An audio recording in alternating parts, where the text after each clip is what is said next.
You're watching a Highwire Media podcast. Recently, people have argued with me about what the best Alfred Hitchcock movie is. Some say Vertigo, some say Rear Window, some say North by Northwest. So that got me thinking, what really is the best Hitchcock movie? So I took a look at Rear Window to see, does it have the level of suspense one would expect from a Hitchcock movie? Does it have the great characters, the excellent dialogue, the psychological aspects? And does it have the unusual camera angles that add to a level of eeriness? And the answer to all those questions is a resounding yes. So I'm going to go through this movie, give you my opinion, and why I think Rear Window is an excellent candidate for the best Hitchcock film. You're watching the Cinema Gold Show. My name is Larry Leese. You can support this channel by heading on over to buymeacoffee.com/cinemagold. Everything you give goes right back into this channel. I'd very much appreciate your support when you buy me a coffee. And of course, you can see my other work at larrymleese.com. And you can find all my socials in the comment section below. I've seen Rear Window before, but it's probably been at least maybe 5 or 10 years since I watched the movie, perhaps longer. I remembered vaguely about the story, but I couldn't quite remember all the details, which is perfect for watching it. I could watch it almost as if I hadn't seen it before. The opening sequence starts with some crazy music with curtains opening, sort of jazzy, in contrast to Vertigo where the music is eerie. This movie was more funky or jazzy. I'm not sure how to describe this genre. But it didn't have that eerie tone. It was more upbeat and happy sounding, which sort of contrasts with the dark nature of the movie. But in any event, I was immediately put off by the music. I didn't care for it. That's my personal taste. What I did like is the introduction to the setting and the introduction to this world. The set is a character in and of itself. The set was built inside to make it look like an outside apartment complex, and there is astonishing detail. It looks very real. The only thing that doesn't quite look real is the background where you see high rises in the distance. But for the time, without computer graphics, it was convincing enough. When I watched this, some people of my family walked by and went, "Wow, that looks fakey." And I was struck because I was just thinking the exact opposite. I was looking at the buildings and marveling at the set construction, but they were referring to the buildings in the background. I guess that's the difference between being accustomed to modern movies rather than watching a classic. In a classic, you're not going to get computer graphics, but you have to convey the scope of this setting. They couldn't do this in a real apartment complex because they needed to control the weather. They needed to control day and night, and of course, they needed the buildings to be exactly the way Hitchcock needed them to be to present the story. And extremely well thought out.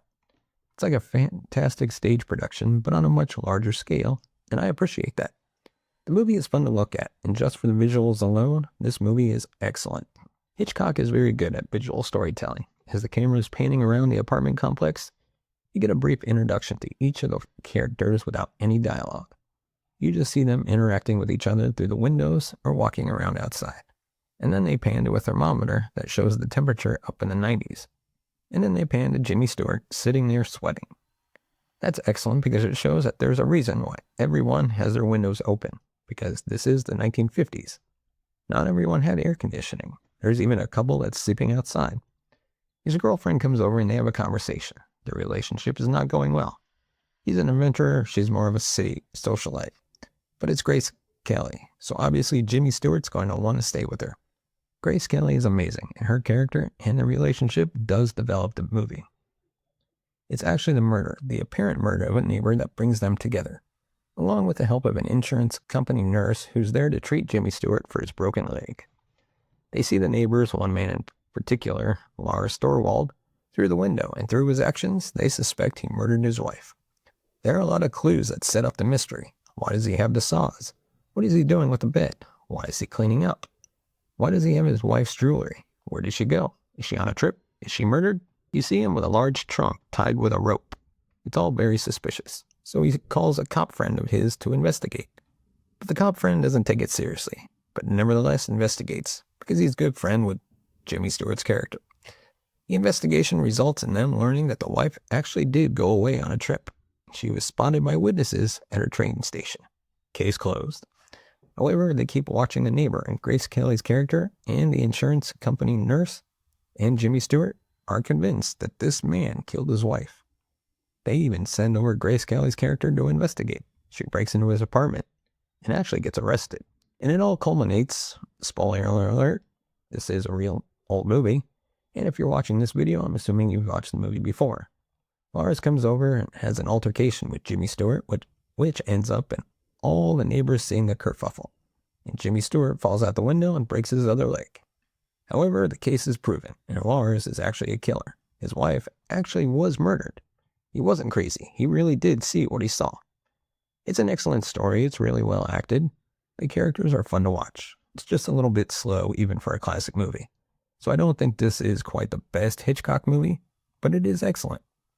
You have to watch it through the lens of being a classic movie. Classic movies are more dialogue heavy, more about character development, and they're a lot less about action.